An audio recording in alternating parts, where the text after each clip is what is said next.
በግ መሆን ያንተ ድርሻ ነው። ተኩላውን አፍ መዝጋት ደግሞ የዳንኤል አምላክ ድርሻ ነው። እግዚአብሔርን በእምነታችሁ ብቻ አታገልግሉ፣ ተስፋም ይኖራችሁ። በአብዛኞቻችን ህይወት ቅርብ ሆነው ሳለ ለምነን የራቁብን እያንዳንዱ ነገሮች ከኛ በጣም ሩቅ ሆነው አይደለም፣ ከኛ በጣም ያን ያክል ሊሰጡንም ጭምር ያልተገቡ ስለሆነ አይደለም። ከእግዚአብሔር አመለካከትና ሰው ለእግዚአብሔር ሊኖረው የሚገባው ኑሮ አለመኖር ሲጀምር ከእግዚአብሔር የሚሻውንም ነገርም ጭምር ማግኘት አይችልም። ለዚህች ዓለም ብትደክሙና ብትኖሩላት መጨረሻ የምትሰጣችሁ መቃብር ነው። ለእግዚአብሔር ግን ብትኖሩለት ከሞት በኋላ ህይወት ይሰጣችኋል ይላል። ክፉ የሆነ ዓለም ውስጥ ስለኖርን ክርስቲያኖች ክፉ መሆን አለባቸው ማለት ነው። የሚዋሽ፣ የሚቀጥፍ፣ የሚያታልል፣ የሚያጭበረብር ዓለም ላይ ስለኖርን እኛም እንደዛ ለመሆን ግዴታ መታደል አለብን ብላችሁ ታምናላችሁ? እስራኤላውያን ከግብጽ ባርነት ወጥተው ምድረ ርስት ከነዓን ለመውረስ 40 ቀን ብቻ ነበረ ጉዞ የነበረባቸው። ነገር ግን እግዚአብሔር ከግብጽ ባርነት ካስወጣቸው ጊዜ ጀምሮ እስራኤላውያን እንዳስወጣቸውና ነፃነታቸውን ሲለምኑት እንደነበሩት እንደ እግዚአብሔር ሐሳብ ሊሆኑለት ስላልቻሉ 40 ቀን ይወስድባቸው የነበረው ጉዞ 40 ዓመት ነው የፈጀባቸው። ሰው ከእግዚአብሔር ሐሳብ፣ ሰው ከእግዚአብሔር አመለካከትና ሰው ለእግዚአብሔር ሊኖረው የሚገባው ኑሮ አለመኖር ሲጀምር ከእግዚአብሔር የሚሻውንም ነገርም ጭምር ማግኘት አይችልም። በአብዛኞቻችን ህይወት ቅርብ ሆነው ሳለ ለምነን የራቁብን እያንዳንዱ ነገሮች ከኛ በጣም ሩቅ ሆነው አይደለም፣ ከኛ በጣም ያን ያክል ሊሰጡንም ጭምር ያልተገቡ ስለሆነ አይደለም። እግዚአብሔር ብዙ የለመናቸውን ነገሮች የሚያዘገይብን አንደኛ እነዛን የለመናቸውን ነገሮች ለመቀበል ዝግጁ ስላልሆንን። የትኛውም ሰው እኮ እጁ በቆሸሸበት እህል አንስቶ አይበላም። መጀመሪያ ምኑን የሚናጸው? እጁን ይታጠባል። እንዲሁ ሁሉ እግዚአብሔርን ለለመነው ስጦታ ሁሉ ስጦታውን ለመቀበል የሚያስችል ማንነትም ለማቀበል የሚያስችል ስብዕናም ጭምር ከሌለን ያንን እግዚአብሔር እስኪያስተካክልና እስኪገነባ ድረስ የምንለምነውን ነገር ላይሰጠን ይችላል። ሁለተኛው የጠየቅነው ነገር በጣም ሊዘገይብን የሚችለው በኃጢአት ነው። እስራኤላውያን ምክንያቱ ይህ ነበር። አንዴ ጣዖት ሲያመልኩ፣ አንዴ ለፈለጉት ነገር ሲገዙ፣ አንዱ ደግሞ እግዚአብሔር ላደረገላቸው ነገር ምስጋና ቢስ ሲሆኑ። ምን ሲሆኑ አልኳችሁ? ምስጋና ቢስ ሲሆኑ። እግዚአብሔርን በነገራችን ላይ ክርስቲያኖች ኃጢአት ሰርተን ከምናሳዝነው ባልተናነሰ ስላረገልን ነገር የማናመሰግነውም ነገር ጭምር እንደሚያሳዝነው ታውቃላችሁ? እውነቴን እንደምላችሁ እግዚአብሔርን እስራኤላውያን በጣም አርገው እንዲያሳዝኑት ምክንያት የሆናቸው ኃጢአት ሰርተው የማይደረግ ነገር ስላደረጉለት ብቻ አይደለም፣ ወይም ስላደረጉበትም አይደለም። ሲያረግላቸው ለነበረው ነገር ግን ምስጋና ጭምር አያቀርቡም ነበር። እንዲያውም ያሙት ነበር። ምን ያረጉት ነበር? ያሙት ነበር። ልበ አምላክ ቅዱስ ዳዊት መዝሙር 76 በቅንፍ 77 ላይ ምን ይላል መሰላችሁ? ከአንድም ብዙ ጊዜ ላይ በግብጽ በረሃ ሲንከራተቱ ሊበሉት እየናፈቁት ስላጧቸው ምግቦች ብለው እግዚአብሔርን እህል ስጠን ብለው ይለምኑት ነበርና እግዚአብሔር ከላይ ከሰማይ መና እያወረደ ያበላቸዋል። መና እያወረደ እያበላቸው ሲጠግቡ የነበሩት እስራኤላውያን ግን ልበ አምላክ ቅዱስ ዳዊት ምን ብሎ ሲናገር እናገኘዋለን? መዝሙሩ ላይ እግዚአብሔርን እስራኤላውያን እንዲህ ብለው አሙት፣ ከላይ ከሰማይ መና አውርዶ ሊያበላን ይችላልን ብለው ተናገሩ ይላል። እየጠየቁት ያለው እግዚአብሔር ሲያረግላቸው ለነበረው ነገር የጥርጣሬና የሐሜት ነገር ነበር። እግዚአብሔርን ያሳዘነው ይህ ነው። ዛሬም በነገራችን ላይ እስራኤላውያን እግዚአብሔርን አሳዘኑት ተብሎ በሚነገረው ልክ እኛም በጣም የምናሳዝነው ኃጢአት በመስራታችን ብቻ ሳይሆን ስላረገልን ነገር እግዚአብሔርን አለማመስገናችን ነው። ሊያውም አውቀነው ሳናውቀው የተደረገልን ነገር እሺ ቢያንስ ስላላወቅነው ነው ይባላል። ለምነን እንኳን ስለተደረገልን ነገር እኛ እናመሰግን እና እግዚአብሔር በጣም ያዝንባቸው የነበረው ለዛ ነው። 40 ዘመን ፈጀባቸው። አዲስ ትውልድ ነው ከነዓንን የወረሳት። ክፉ የሆነ ዓለም ውስጥ ስለኖርን ክርስቲያኖች ክፉ መሆን አለባቸው ማለት ነው። የሚዋሽ፣ የሚቀጥፍ፣ የሚያታልል፣ የሚያጭበረብር ዓለም ላይ ስለኖርን እኛም እንደዛ ለመሆን ግዴታ መታደል አለብን ብላችሁ ታምናላችሁ? አይኖርብንም፣ ግን ለምደነዋል እንደዛ መሆን አለብን ብለን አይምሯችን። ለዛ ነው የታክሲ ላይ ጥቅስ አይታችሁ ታውቃላችሁ? በፍየል ዘመን ምን አትሁን የሚል ደሞ ታውቁታላችሁ እኮ እናንተ ራሳችሁ። በፍየል ዘመን ምን አትችልም እንደዛ። አሁን ይሄ ትልቅ አባባል ነው ያለኛ። እውነቱን እኮ ነው። ምን አንላለን? እንትና ልጅ ምናምን ተብሎ የተጻፈ ጥቅስ አንብበ ልክ አይደለም። ግን እኮ ወንጌል የምንኖርባት መርሃችን ግን እንደምትል ታውቃላችሁ? ለሐዋርያት ክርስቶስ እንዲህ ነው ያላቸው፣ በተኩላዎች መካከል እንደ በግ አሳልፋቸዋለሁ ነው። በግ መሆን ያንተ ድርሻ ነው። ተኩላውን አፍ መዝጋት ደግሞ የዳንኤል አምላክ ድርሻ ነው። እኛ ስለምንፈራ እኮ ነው ታውቃላችሁ። የእግዚአብሔርንም የኛንም ስራ መስራት እንፈልጋለን። የተኩላውንም አፍ መዝጋት እንፈልጋለን፣ እንደ በግም መኖር እንፈልጋለን። የተኩላውን አፍ መዝጋት የእግዚአብሔር ድርሻ መሆኑን ስንዘነጋና ወይ ከኛ አቅም በላይ ሲሆን ግን እንዴ የምን በፍየል ዘመን በግ መሆን ነው ብለን እንለወጣለን። ግን እውነት አፈጣጠራችን ራሱ ለዛ ይሆን። ምሳሌ ልስጣችሁ። ሰውን ሰው የሚያስብለው ስጋውና ነፍሱ ነው አይደለም? ነው አይደለም? ነፍሳችሁ ስጋችሁ ውስጥ ነው ያለችው አይደል? ነፍሳችሁ ረቂቅ ናት፣ ስጋችሁ የሚጨበጥ ነው። ነፍሳችሁ ስጋችሁ የሚጨበጠው ውስጥ ስላደረች ብላ ካልተጨበጥኩኝ ትላለች አትልም። ክርስቲያን ማለት ይሄ ነው። የሚኖርበት ዓለም የማይሆን ስለሆነ እኔም የማይሆን መሆን እችላለሁ ማለት አይችልም። አብርሃም ወጣ። እግዚአብሔርን ለማግኘት ሰው መጀመሪያ ማድረግ ያለበት መውጣት ነው። በቃ ከማይሆንና ለእግዚአብሔር ከማይስማማው ነገር መውጣት አለበት። ያ ነገር ለሰው ላይ ስማማው ይችላል። ይሄን ተደጋጋሚ የምላችሁ ለምን መሰላችሁ ክርስቲያኖች? እኛ እግዚአብሔርን ብለን ለመውጣት የምናደርገው ማንኛውም አይነት ነገር ላይ በጣም አድርገን የምንሳቀቀው ስለ ሰው ስለሆነ ነው። እኔ ሁሌ ምንም ነገራችሁ እንደው ብትችሉ ባትረሱት ራሱ በጣም ነው ደስ የሚለኝ። ሰውን ብላችሁ እግዚአብሔርን ከምታጡ እግዚአብሔርን ይዛችሁ ሰው ብታጡ ይሻልባችኋል። እውነት በቃ ይሄን በእውነት አድርጋችሁ ማለት። አብርሃም እኮ ከዛ ሲወጣ ያጎቱን ልጅ ሎጥን ባለቤቱ ሳራን ይዞ ነው የወጣው። ሀብት ንብረት ምኑም ነገር አይደለም። እግዚአብሔር የሰጠውን ቃል ኪዳን አምነው ስትወጡ የእውነት ነው መውጣት ያለባችሁ። መውጣት ካቃታችሁ ደግሞ አባ ሙሴ ጸሊም ምን ይላል መሰላችሁ? ድክመትህን ከእግዚአብሔር ፊት ጣል፣ እሱ ጥንካሬ ይሆናል ይላል። መውጣት ካቃታችሁ አለመውጣታችሁን ለእግዚአብሔር ንገሩት፣ እሱ ያስወጣችኋል። መንገድ ይፈልጋል። አብርሃም ወጣ። ይኖርበት የነበረው ቦታ ድንኳን ነው። ድንኳን ውስጥ አስባችሁታል?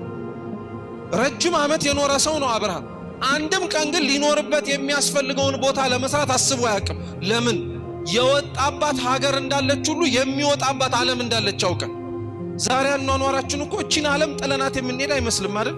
ስንቱን ስናከማች፣ ስንቱን ስንበላ፣ ስንቱን ስንጠጣ፣ ስንቱን ስንመኝ፣ ስንቱን ለማድረግ ስንሮጥ ጥለናት እንደምንሄድ ራሱ አናስብም። ለዚህች ዓለም እንደክምላታለን።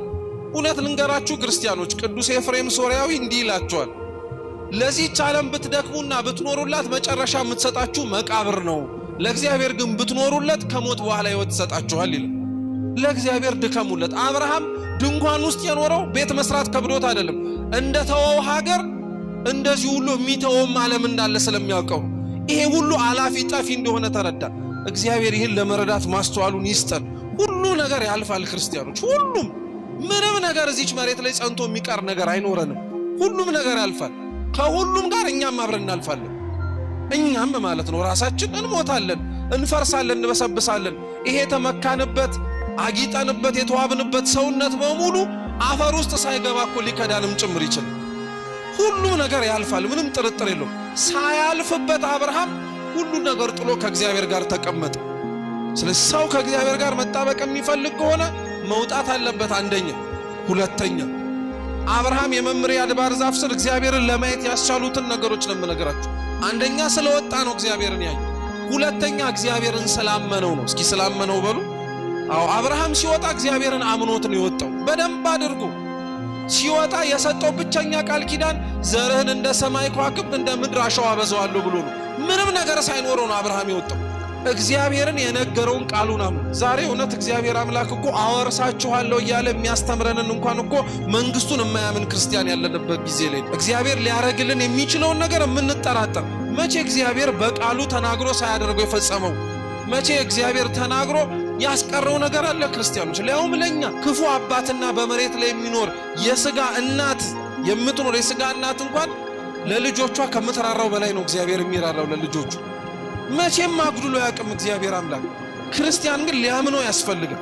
አሁን ያለንበት ጊዜ ላይ ግን ምን መሰላችሁ? አማኝን ያለው እንጂ ታማኝ የለበት። ሁላችንም አማኝንን በደንብ አድርገን፣ ታማኝ ግን አይደለን። እግዚአብሔርን ለምናምነው እምነትና አረጋቸዋለሁ ያላቸውን ነገሮች በሙሉ እናምነዋለን። አዎ ያረጋዋል እንላለን። ላመነው እምነትን ግን እንታመንለት ማለት ግን አንችልም። ታማኝ አይደለንም። ምክንያቱም ሁሌም ልባችን እንደወላወለ ነው። አንዴዛ አንዴዚህ ይላል። ጥሎለት የወጣውን የካራንን ቦታ አንድም ቀን አብርሃም ሲመኝ ሰምታችሁ ታውቃላችሁ? አያውቅም። በፍጹም ተመኝቶትም አያውቅም። ከእግዚአብሔር ጋር ማግኘትም ማጣትም ሁሉም ነገሩ ሆኖለታል። በቃ አብርሃም እኛኮ የወጣንበትን ዓለም መልሰን እንመኘዋለን። ያጣነውን ነገር ስለ እግዚአብሔር ብለን መልሰን እናማርረዋለን። እውነት የኛን ኗኗር በጣም ነው የሚገርማችሁ። የደጋግ አባቶቻችንን ታሪክ ማወቅ የሚያስፈልገን ለዚህ ነው። አብርሃም ወጥቷል፣ አብርሃም አምኗል። ከዛ በኋላ ነው እግዚአብሔር አምላክ የታየው። በዛች የድንኳን ቦታ ላይ ውጭ ሲቆም በቃ ሁሉ ነገር ትቶለት ነው። ሚስቱ ከውስጥ ናት፣ እሱ ከውጭ ነው። አንድም ሊቁ አምብሮስ ሲናገር ምን ይላል መሰላችሁ? የአብርሃም ውጪ መሆን የሳራ ውስጥ መሆን ሌላ ምስጢር አለው ይላል። የአብርሃም ውጪ መሆን ነፍሳችሁ ከዓለማዊ ነገር በሙሉ ትላቀቅ ለማለት ነው። የሳራ ድንኳን ውስጥ መገኘት ደግሞ ስጋችሁ ግን መሬት ላይ ሊሆን ይችላል ብሎ ለማስተማር ነው ይላል። ስጋችሁ እዚህ ቢሆንም ነፍሳችሁና ህሊናችሁ ግን እዚህ መሆን የለበትም። የሁላችን ለዛ እኮ ነው በቤተ መቅደስ ውስጥ በመናደርጋቸው ሥርዓተ አምልኮች ውስጥ ይህንን ነገር ሊያቃጭሉ የሚችሉ ሥርዓተ ቅዳሴያችን ላይ ሲነገሩ ሰምታችኋል። አይምሩ ሀበዘ ተቀውሙ፣ የቆማችሁበትን ቦታ አስተውሉ። መሬት መሆኑን ረስተነው አይደለም፣ ቤተ ክርስቲያን መሆኑን ረስተነው አይደለም፣ ስጋችን የቆመበትን ቦታ ዘንግተነው አይደለም። ነፍሳችሁ የቆመችባት ቦታ ግን ለሰማያዊት ኢየሩሳሌም አምሳያ ናትና ወደ ላይ ውጡ ማለት እኮ። ልቡናችሁ በሰማይ ይሁን፣ ሐሳብህ ላይ ይሁን፣ መሬት ላይ አታድርገው፣ ይቅርብህ እየተባለ እኮ ነው። አብርሃምና ሳራ ይሄን ያስተማሩ። አብርሃምም እየሮጠ ሄደ። በዛ በመምሪያ አድባር ዛፍ ስር የተገለጡለትን 3 አረጋውያን እንግዶች ናቸው ብሎ ነው አምን ሄዱ። ምንድናቸው? እንግዶች ናቸው ብሎ ነው። የተከበሩ ሰዎች ናቸው ብሎ አይደለም፣ እግዚአብሔር ነውም ብሎ አይደለም፣ ልዩ ፍጥረት ነውም ብሎ አይደለም፣ እንግዶች ናቸው ብሎ ነው ሄዶ። አይገርምም? እኛ እኮ ለምን መሰላችሁ ይሄን የምለው? ሲጀመር እንግዳ ማለት መታረም ያለበትን ሌላ ነገር ልንገራችሁ። እንግዳ ማለት ዘመድ ማለት አይደለም። እንግዳ ማለት ጓደኛ ማለት አይደለም። እንግዳ ማለት እኔም ማውቀው እናንተ የምታውቁት ሰው አይደለም። እንግዳ ማለት የማታውቀው ሰው። ክርስቶስ ዳግም ሲመጣ እንግዳ ሆኜ ተቀብለኸኛል ሲል ወገን ዘመድህን እኮ አይደለም፣ የማታውቀው ሰው ሆኖ ነው የሚመጣው። አብርሃም እነዚህን 3 አረጋውያን ከዚህ በፊት አይቷቸው አያውቅም። እግዚአብሔርም አንተ ጋር ሲመጣ አይታው በማታውቀው መንገድ ሊመጣ ይችላል። ማን የጠበቀዋል? ተመልከቱ። ቅዱስ ጳውሎስ እግዚአብሔር ለምን መሰላችሁ?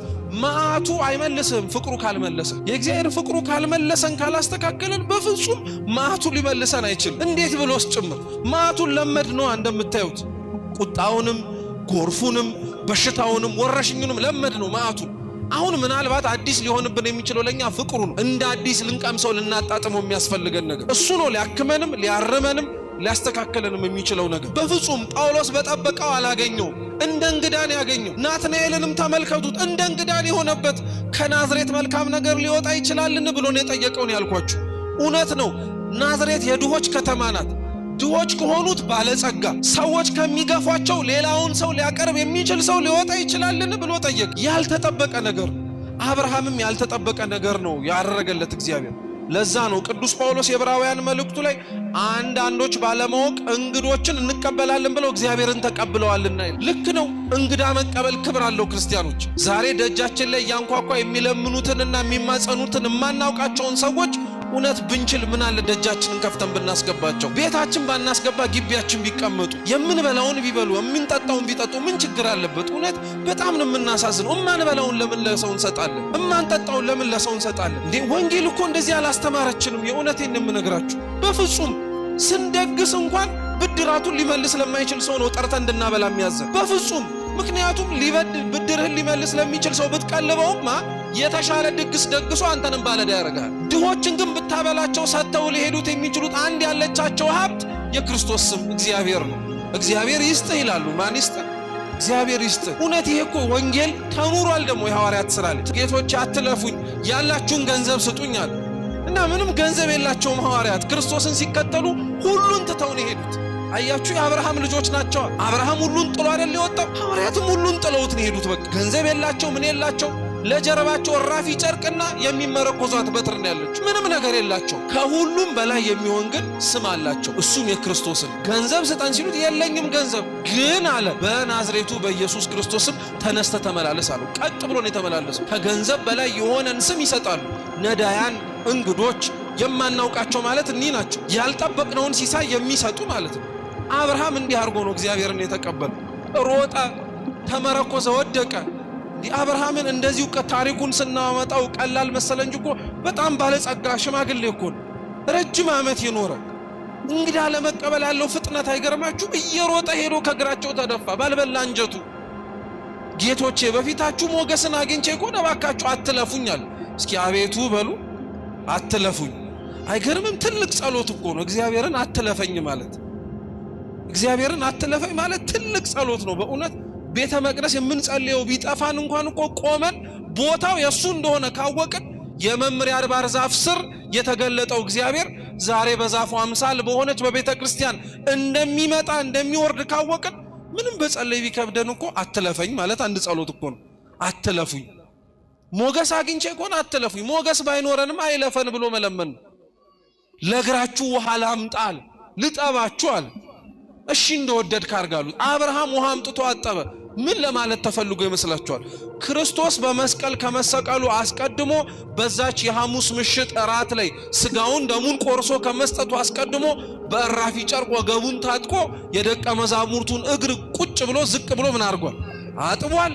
በደንብ አርጎ ተመልከቱ። አብርሃም ግን ከደቀ መዛሙርቱ በለጠ። አይደንግም? ክርስቶስ እግራቸውን አጥቦ ከጨረሰ በኋላ ሁሉም በጣም ተገርመው ነበር። በተለይ ቅዱስ ጴጥሮስ። እሱማ ገና ሳይታጠብ ራሱ እኔ በአንተ እጅ ምን አላረግም ብሎ ነበር፣ አልታጠብም ብሎ እኮ ነበር። ግን ክብሩን ሲነግረው ካልታጠብክ ድል ፈንታ የለህም ሲለው እግሬን ብቻ ሳይሆን መላ ሰውነቴን እጠበኛል። አይ እግሩን የታጠበ ይበቃዋል አለ። እግሩን አጠበው።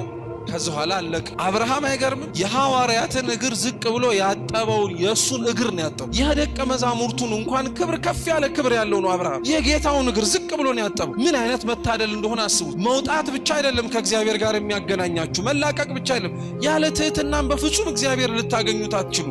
ዝቅ ማለት ማንን ጎዳ? እውነቴን እኮ ነው የምላችሁ። አብዛኞቻችን ትህትናን መኖርን ትህትናን መላበስን አላስኖር ያለ ዓለም ላይ ስለሆነን እኮ ነው እርግፍ አድርገን መተውን የመረጥን።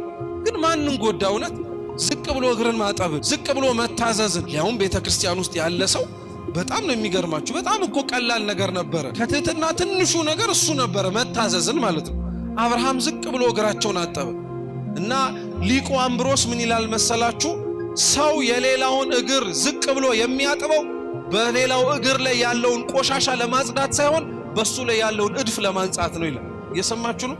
አብርሃም ዝቅ ብሎ የጌቶቹን እግር ሲያጥብ እነሱ ደግሞ እሱ ባላወቀ የራሱን በደል ያጥቡለት ነበር። ትህትና ዋጋዋችን። ማን ከኛ መካከል ዝቅ ብሎ ሌላውን ለማገልገል የሚፈልጋል? ማን ዝቅ ብሎ ከኛ መካከል ሌላውን ለመታዘዝ የሚፈልጋል? እውነት እንዲህ አይነቱ የታደለ ጸጋ ያለው ሰው ዝቅ በማለቱ ሌላውን እየጠቀመ ሳይሆን ማንን ነው መልሶ የሚጠቅመው? ራሱን ነው በደሉን የሚያነጻው። ከእግዚአብሔር ፊት ያለንን ሸክም እንዲቀልልን ትፈልጋላችሁ? የሌሎቹን ሸክም እናቅልልላችሁ። ልባችን ላይ ቂም የያዝንባቸው፣ በቀል የያዝንባቸው፣ ተሸክመናቸው የምንዞራቸው ብዙ ሰዎች አሉ። ሰውነታቸው እኛ ውስጥ አይሁን እንጂ እዚህ ውስጥ የተሸከምነው ሰው የለም? እዚህ ውስጥም የተሸከምነው ሰው አለ። እስኪ ሁሉንም እናውጣቸው። እነሱን ስታወጣ አንተ እኮ ነው የምትነጻው። ታውቃለህ? እነሱን ይቅር ስትል አንተ እኮ ነው ይቅር የምትባል። አብርሃም እግራቸውን አጠበ። እባካችሁ ግቡ ብሎ የተናገረው አብርሃም እግራቸውን አጥቦ ሲጨርስ ተመልሶ እየሮጠ ለሚስቱ ነገራት። እባክሽ በሶስት መስፈሪያ ዱቄት ሰልቂና አንድ እንጎቻ ጋግሪላቸዋል። ሶስቱ እንጎቻ አንድ መሆኑ እውነት ነው፣ የምስጢረ ሥላሴ ትምህርት ነው። ሶስት ሲሆኑ አንድም ሲሆኑ ስንት ስለሆኑ? ሶስት ስለሆኑ። ቅዱስ ቄርሎስ ግን ምን ይላል? በሶስት እንጎቻ በሶስት መስፈሪያ ዱቄት አንድ እንጎቻ ጋግሪ ማለት ሶስቱ መስፈሪያ የተባሉት እምነት፣ ተስፋና ፍቅር ናቸው ይላል። እስኪ እምነት በሉ። ከዛስ በእነዚህ ሶስቱ የተለወሰ ምግባር የሚበላ ነገር ይኖራችሁ ማለት ነው። እግዚአብሔርን በእምነታችሁ ብቻ አታገልግሉት፣ ተስፋም ይኖራችሁ። በተስፋችሁ ብቻ አታገለግሉት፣ ደግሞ ምንም ጭምር ይኖራችሁ፣ ፍቅርም ይኖራችሁ ጭምር ማለት ነው።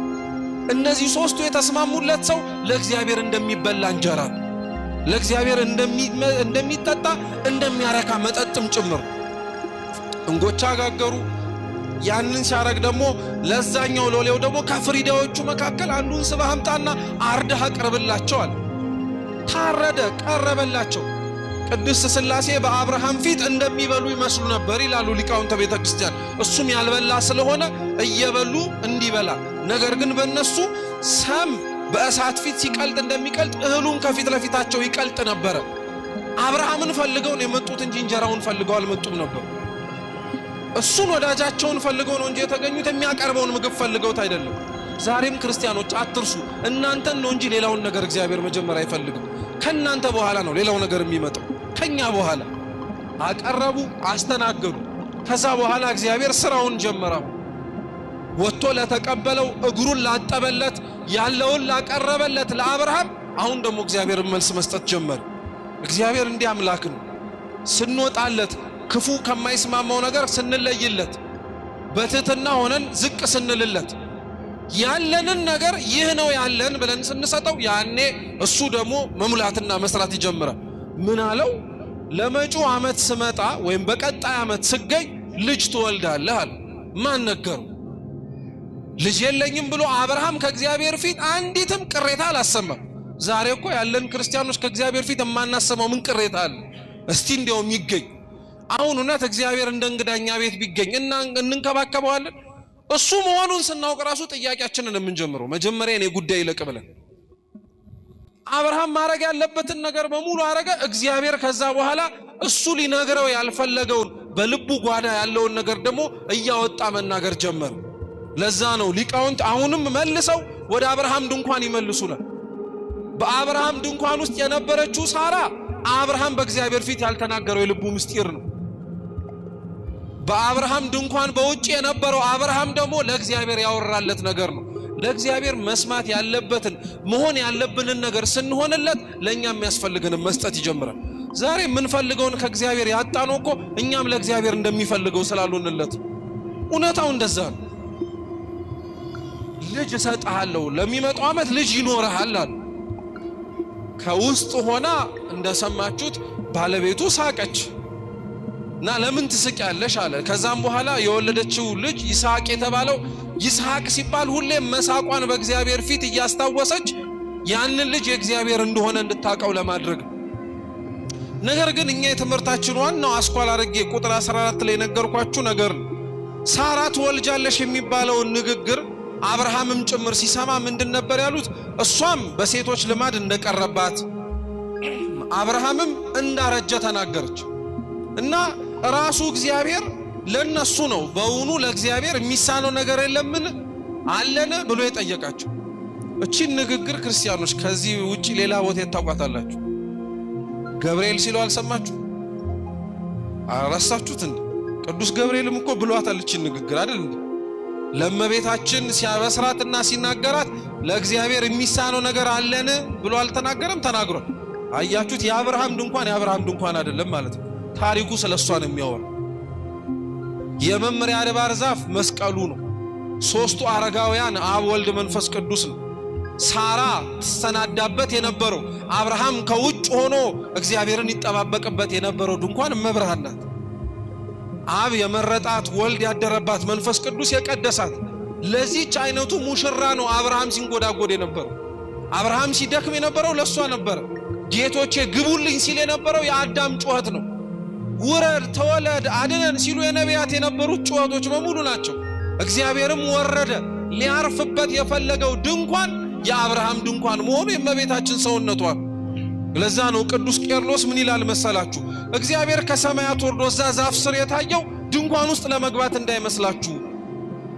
እግዚአብሔር የሚያርፍበትና እግዚአብሔር የሚኖርበት ቦታ መልካም ልብ ነው ይላል። ምን ልብ ነው? መልካም ልብ ነው። ታዲያ ረሳችሁት? አባ ሕርያቆስ ምን እንዳለ? እግዚአብሔር በሰማይ ሆኖ ተመለከተ፣ ተነፈሰ፣ አሻተተ፣ እንዳንቺ አላገኘም፣ ያንቺን መዓዛ ደምግባትሽን ወደደ ይላል። እግዚአብሔር ያርፍባት ዘንድ እሷን የመረጣት ሰውነቷን ብቻ አይቶትና ንጽህናዋን ቅድስናዋን ተመልክቶት በውስጧ ያለውን ገንዘብ አይቶ የአብርሃም ድንኳን ናት እሱ። በእውኑ ለእግዚአብሔር የሚሳነው ነገር እንደሌለ ልንገራችሁ። አብርሃምን ማን ለማሰብና የእግዚአብሔር ሕዝብ ይሆናል ብሎ ማን ያስበዋል? ጣዖተኛ እኮ ነበር፣ ክፉ ሰሪ ነበር። ግን አብርሃምን የተመረጠ ሕዝብ አረገ። ሌሎችንም ተመልከቷቸው። ማን ጳውሎስን ምርጥ ዕቃ ይሆናል ብሎ ያስበዋል? ማንም፣ እግዚአብሔር ብቻ ነው። ማን እመቤታችንን የአምላክ እናት ልትሆን ብለው ያሰባት ሰዋል? ማን ብቻ ነው ያሰባት? እግዚአብሔር ካሰባት በኋላ ግን ፍጥረት በኋላ አልዘነጋትም። ይሄው እስካሁን ድረስ ወደፊትም ጭምር ብጽዕት እያሏት ይኖራሉ እመቤታችን። በእውኑ ለእግዚአብሔር እውነት ነው የሚሳነው ነገር የለም። ሰው ሊሆንባት የመረጣት አዳራሽ እሷ ናት። አብርሃም ሲናገር የነበረው እግዚአብሔርም ለአብርሃም ሊያሳምነው የፈለገው ለምንድን ነው? ለእኔ የሚሳነኝ ነገር የለም፣ ሰው ሆኜ ላድርበት የመረጥኩት ያንተ ደጅ ነው ሊል። ክርስቲያኖች ለእግዚአብሔር የሚሳነው ነገር እንደሌለ የምታምኑ ከሆናችሁ እኛም ውስጥ ሊያድር የሚፈልግ አምላክ እንደሆነ አትዘምሩ። ብዙዎቻችን ተስፋ ቆርጠናል። በቃ ስራችን፣ ኃጢአታችን፣ ነውራችን እያወቅን የምንሰራው በደላችን በስቶብን እግዚአብሔር እንደማይፈልገንና ሌላ እንደሚፈልግ የምንመስል ሰዎች አለን። በፍጹም ለእግዚአብሔር የሚሳነው ነገር የለም። እኛንም ከነ ችግራችን አስተካክሎን ምርጥ ቃል ያደረገን የሚችል አምላክ። የአብርሃም ታሪክ ሁሌ ከዚህ በኋላ ሲያቃጭልባችሁ አብርሃም እንግዳ መቀበሉን ስታስታውሱ ለእግዚአብሔር የሚሳነው ነገር እንደሌለና ያ እንግዳ እናንተም ሰውነትና ቤታችሁ ለማረፍ የሚፈልግ እግዚአብሔር መሆኑን አምናችሁ መስተካከል የምንችልበትን ሕይወት እንዲሰጣችሁ ሁላችንም መለመን አለብን። የሰማነውን በልቦናችን ሰሌዳ ይጻፍልን፣ በጎደለው በሊቃውንቱ የሚታረም ይሁን። ወስብሐት ለእግዚአብሔር።